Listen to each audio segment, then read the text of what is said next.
Hi, my name is Thomas Oskowski, and I wanted to go over my trading journey. I'm roughly at the end of 22 months of trading, and just to give a viewpoint, give an overview. So, a little bit about me is that I'm a finance grad from the University of Houston, class of 23. Really fascinated by risk management, um, equity investing per se. I've been investing since January of 2020, and I recently started trading options in the beginning of 2024, and just as of last week started trading futures, excuse me, not futures, forecast events, which are very confusing, especially with stuff I'll touch on in a bit. So what got me into trading? uh, at the time I was strictly into equities, stocks, and I knew there's an additional element, right? The derivative side, the options market. I was bored and frustrated at the time. I was fresh out of college. I was like, well, you know what? Maybe I should start, messing around, playing around, experimenting with these financial products in order to see kind of where I stand and go from here. I was looking for something in the equity trading or equity investing per se space, and kind of with my personal experience, I was like, well, might as well. This is the logical next step, especially when you're told, you hear all these different financial dogma, whether it be value investing, whether it be just mutual fund, VT and chill. This mentality, a very passive, non-active investment method, ideology, in order to just capture. It seemed like it was just targeted towards retirement planning rather than, could this be a lifestyle? Could this be my job? Could I potentially quit a job or not find a job, not have a job and do this full time? So, in my opinion, trading kind of evolved and mutated out of using margin, like lightly at the time, in what, 2021, 22, somewhere in there, maybe 23, where, I was using like maybe 1, 2, 3, 4, up to 10% of my portfolio in margin. And, it worked out. Sometimes you'd be borrowing, and systematically speaking, it works and doesn't work. But from there, I was like, well, I need to know all the tools in the toolbox, and then I started buying calls at some point in January of 24, uh, at the money, near the money. Never really much so on the in the money. However, I wouldn't be surprised if that strategy works out. And effectively, strategies kind of evolve. Your mentality, how you approach trading evolves as you go, as you make and break trades. Um, the stuff I've fallen into are strategies. My preferred strategies lately, in general, are the cash secured puts. Not so much covered calls, but if I have an equity, I'm going to sell covered calls against it. Straddles and strangles, preferably covered strangle, and then leaps calls, which I'm still experimenting on. I have something that is up like 40% on currently, but not too.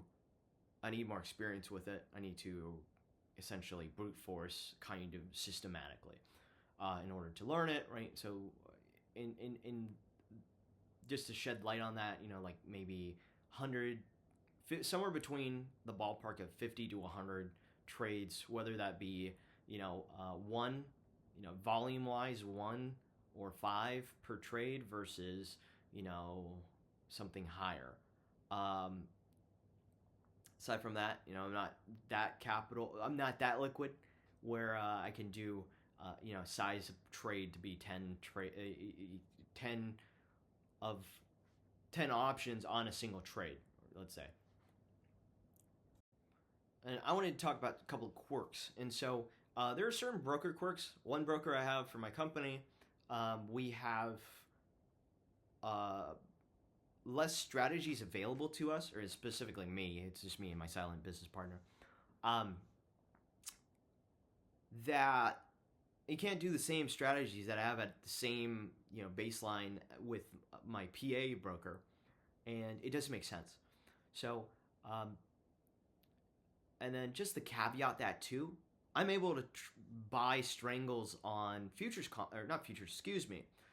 forecast events on certain cryptos, and I can't do what I do in my PA. It's kind of absurd to me. So, moving on, you have these random Reg T margin calls that I've had. I've had 2 so far in the last 2 weeks. One from my PA, one from a company. One was a futures deal, which understandable, especially with futures contract, futures forecast. I'm still learning that events, and then the Reg T where I was borrowing on margin. I used margin. I got Reg T margin called for $15, and it was just like, why'd y'all take off these covered calls that I sold to knock down the margin balance? It didn't make any sense, and I wasn't informed or explained any of this. I probably should call my broker. Aside from that, scalability will be interesting, especially if you take off something or you get pinned to something where you still want the equity, you want to hold it, and you have to take a massive loss, or you have to take a large loss, or you want to just rotate that thing off and you accidentally create a wash. I've created 16 so far in the last 22 months. And lastly, just getting scalped on liquid names. There's a certain name in the Permian Basin that I kept getting scalped on that just the lack of volume can make or break a trade. Volume trading, OI, and it was a good trade, but it didn't work out. I think there's a certain finesse or instinct that you pick up as you go, where you know how to manage risk properly, you know how to buy or sell volatility, you know how to profit. And my largest loss, I like to caveat most of the stuff. I wouldn't recommend trading to anybody, but my largest loss was 16 grand in probably a span of a month or two. This is just technically two trades. One where I sold a couple of leaps calls, covered calls, leap, however you want to phrase that, that ran against me, and I could have took off the position for 1 or 2,000, but obviously when you are still kind of learning or a novice, you can make some massive learning mistakes that you want others to pick up on. I don't want you to feel that, because that was a terrible day. Aside from that, scaling up is going to create. I just feel like it's inevitable. You're going to create washes if you're doing the stuff manually. You're going to always have to be adaptive to volatility in the changing world paradigm per se, where information from tomorrow might make today's information redundant, irrelevant. It's priced in effectively. Information gets priced in, however, it's just strange, at least with like the finance stuff that I was hearing in class back in college, where it's like, okay, even if the information's priced in, I still know I could probably profiteer off of it somehow, whether that be priced in or not priced in yet, and if so, there's something you could use to your advantage or your betterment. And naturally, just tail events. Tail events suck. You could have a good trade and then it gets blown up the day before expiration because something that you didn't expect, predict, know of became reality, became presented to the world. Aside from that, or lastly, here's a couple of resources. I had a handful of books. These are good for early investors and traders, I would hope. One Up on Wall Street is just one of my first finance books I ever read. 0 to 1 is a personal favorite. It's a good startup book. Might not be as relevant to my startup per se, but it's still interesting. Like, you have to challenge your worldviews and understand how other people think.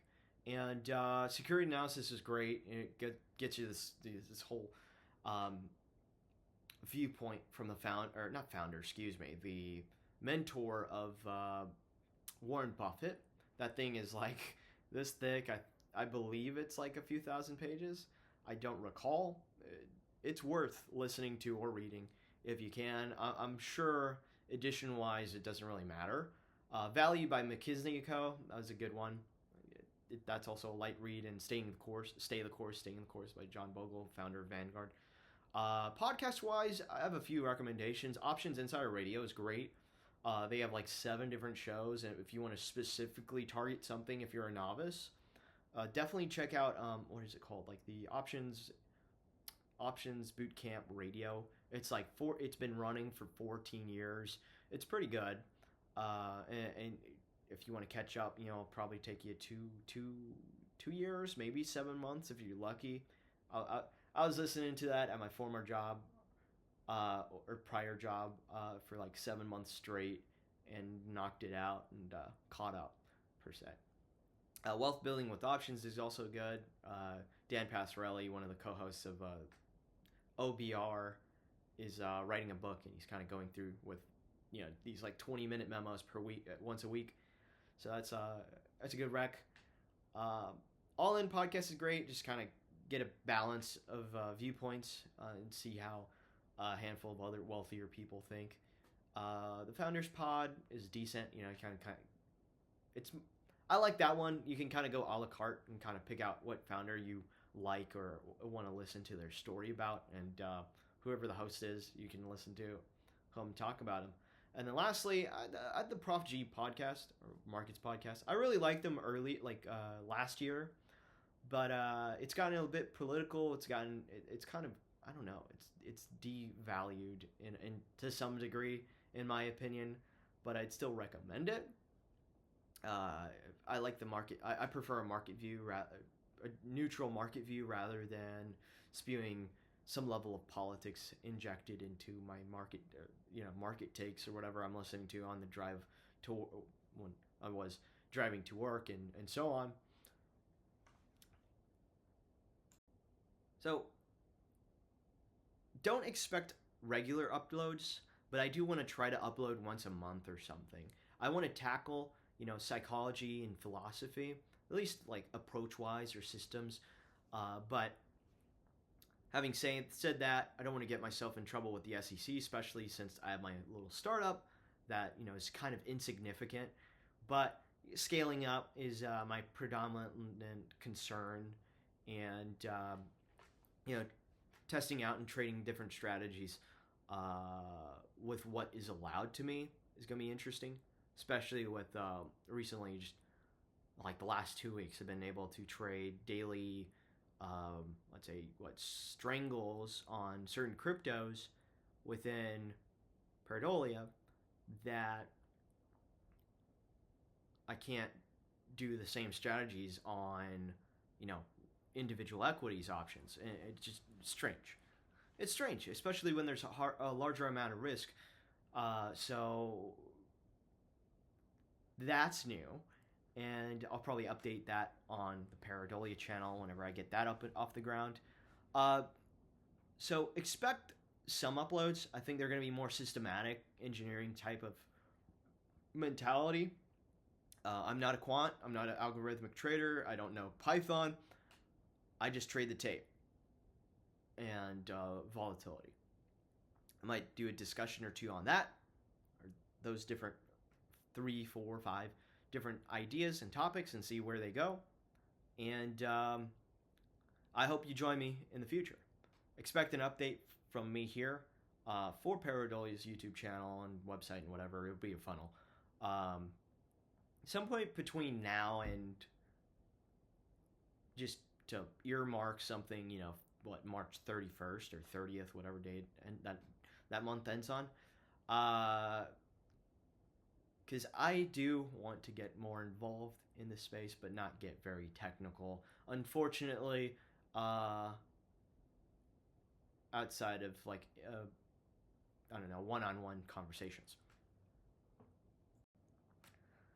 It's better to not go at it alone. If you want to reach out to me or converse with me, whatever, Drop a comment. You probably go back and forth, or reach out to me on LinkedIn. My LinkedIn's my name, Thomas Oskoski. I'd love to bounce a bunch of ideas with you, or strategies, whatever. Maybe help you refine whatever, or just kind of having somebody that's also kind of looking at stuff while you're also doing your own independent thing. It's very I take more of a case study approach that I liked in college, where it's just like individually looking at something and then just kind of going with it. But recently I've been afflicted with trader brain, where I'm not really concerned with what a company does as long as they can figure out how to trade it. So after that, you need multiple tools in your toolbox, and I think having multiple eyes or multiple other people out there conversing with you uh, can help elevate how you trade, how you work, whatever. So, aside from that, thanks for watching. Thanks for listening. Please like and subscribe, whatever the spiel is nowadays, and comment below. I'd love to converse and discuss a couple of thoughts.